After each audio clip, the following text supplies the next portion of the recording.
શહેરમાં ચલાવતા two wheeler વાહન ચાલકોને ક્રિયા આપી સેફટી 200થી વધારે ટુ વ્હીલરને બાંધ્યા સળિયા, જેથી પતંગની દોરીથી શરીરનો કોઈપણ ભાગનો બચાવ થાય છે તેવી થરાદ પોલીસની સહાયનીય કામગીરી।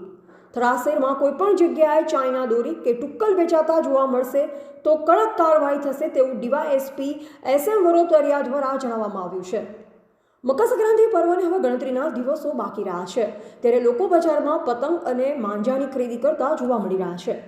થરાદ શહેરમાં તો ઉત્તરાયણ પૂર્વેથી પતંગ ચગાવી લોકો મજા માણતા હોય છે, પરંતુ આકાશમાં ઉડતા અનેક પક્ષીઓને ટુ વ્હીલર પર જતા ઘણા લોકો આ પતંગની દોરીથી ઈજાગ્રસ્ત બનતા હોય છે।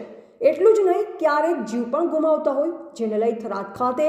IPS Vedika Bihani, DYSP SM Varotariya તેમજ PI CP ચૌધરી દ્વારા 4 રસ્તા પરથી પસાર થતા ટુ વ્હીલરો ઊભા રાખી દરેક ઉપર લોખંડના યુ આકારના સળિયા ગોઠવી આપ્યા હતા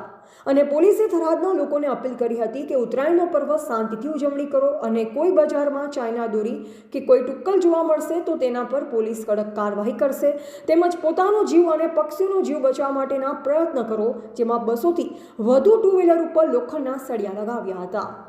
એવા જીતુ બારોટ, સંબંધ ભારત ન્યૂઝ, થરાદ।